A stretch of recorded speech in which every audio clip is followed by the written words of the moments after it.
Hey, what's going on, guys? It's FPL Yusuf and welcome back to another video on my YouTube channel. Today I'm going to be going over my Game Week 8 FPL Challenge team. We're going to go over what the current lineup is that I've got going into that. We're going to have a look at how my team got on last week in Game Week 7, and we'll talk a little bit more about why I picked certain players for this coming game week. So without further ado, let's get into the video.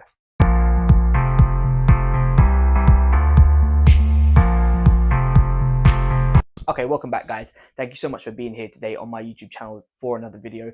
Before we get into this one, if you wouldn't mind dropping a thumbs up and subscribing down below, it'd be greatly appreciated. So let's take a little recap over how my team got on in Game Week 7.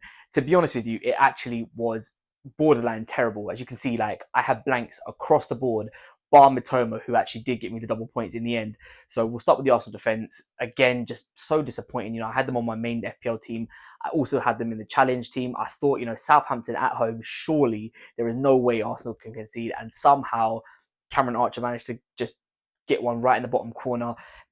Was it unfortunate? Maybe. I think we have to just say it was a good finish. But yeah, I think this is the problem with always doubling up on defences. It is high risk, but it's also high reward. If they do concede, then you are sort of struggling a little bit. So yeah, the Arsenal clean sheet got wiped out. Salah and Haaland, the two big money premiums, both blanking. Obviously we had Haaland on the captaincy. Wouldn't really have gone much different.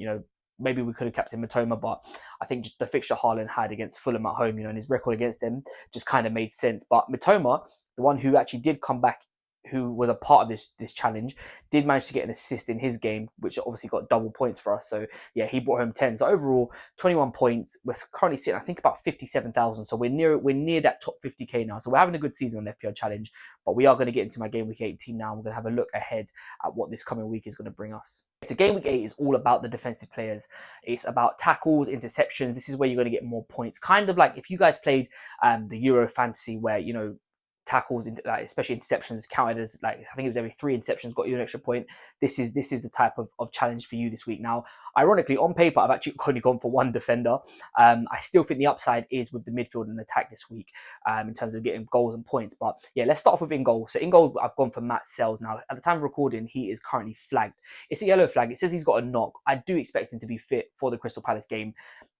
If we do find out that for some reason that Sells is ruled out injured, then obviously we'll make that change before the deadline. So we'll keep our ears open for some early team news. But I think it'll be quite hard because I do believe the Forest and Palace game is played on, I believe it's the Monday, so we probably won't know that. So I'm gonna keep an eye out on the press conference this week, which will probably be on Friday, just to hear what they say about Sells. And obviously, if the news doesn't sound good, then we'll just change him. But on paper, for me, he has the best fixture this week.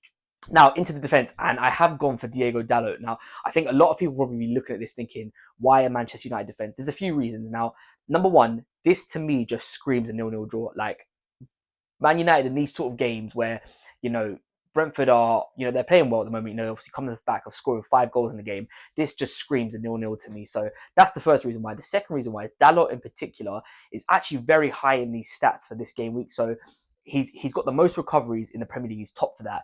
He's third, I think, for tackles out of defenders in the Premier League. He is, or third for interceptions, I think it is.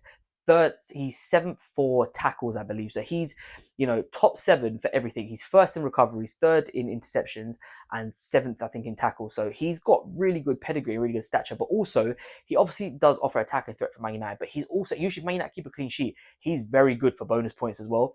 So yeah, for me this week, I'm going to take a little bit of a gamble. Obviously, the budget's unlimited, so we can go for whoever. You could put a Trent in, or someone like that. Van Dijk will probably be a popular pick this week, but obviously they've got Chelsea. So I think Man United on paper, I've got the better fixture. Obviously, Brentford are a good team, but this to me just screams a 0-0 draw. So yeah, I've gone for Dalot at the back, but only one defender this week. 2 midfielders are arguably the 2 most informed in the league at the moment, Bukayo Saka and Brennan Johnson, playing for rival clubs there.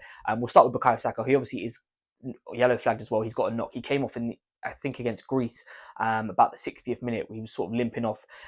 I don't know how much I'd read into this. If Saka is available, he will play. That is it. Arteta will play. Even if he's not 100% fit, Arteta will play. If he can get out on that pitch, he will be playing football. So I'm not too worried about him, to be honest with you. Like I said as well, if we will keep our ears open for team news and obviously Mikel Arteta's press conference on Friday. But to be honest with you, it's just knowing Bukayo Saka as an Arsenal fan, he is just relentless in terms of his injury record. So he will just, even if he's got one leg on crutches, you still see him out on that pitch. So yeah, for me, Saka's just going to be in there. Brennan Johnson, the man in form at the moment, going through a fantastic purple patch. I think he's 6 goals in his last 6 games.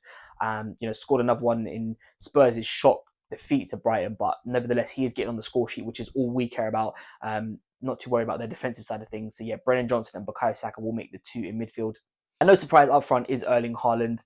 Is there going to be anyone else? You know, when you've got, especially when you've got an unlimited budget, I think he is kind of just the clear and obvious choice this week. As in terms of captaincies, it's on Haaland at the moment. Is there an opportunity to go to somewhere else? Possibly, but I just think for me, Haaland is that always that safe bet. You know, no matter who he's playing, there's always an opportunity he can score. And I think for me, after his last two blanks, I personally feel that he'd probably want to get back on the score sheet as quickly as possible. So for me, yeah, Haaland will be getting the captaincy this week. And yeah, that is the team. He's gone for a 1-2-1. Sells in goal. Like I said, if depending on press conference news, he will be the keeper. Dalot, Saka, again, same thing as Sells. Depending on the press conference, we'll see whether or not he'll be in there. Brennan Johnson and Erling Haaland. Okay, thank you guys so much for watching this video. If you have enjoyed it, don't forget to drop a thumbs up and subscribe down below. I will be back this coming week with a final team selection video as we get later on in the week. I'll try and get another video up midweek, just talking around different transfer targets, because we are coming to, you know, sort of around that game week 10 mark. We're pushing towards that now, which is usually kind of where rank starts to become important to some people. You know, we'll see things start to settle down a little bit, and we'll kind of have a much clearer idea on which teams are performing better, which fixture runs we've got coming up. So I'll probably do maybe another video midweek as well. But like I said, if you have enjoyed this one, don't forget to drop a thumbs up and subscribe down below, and I'll catch you guys next time.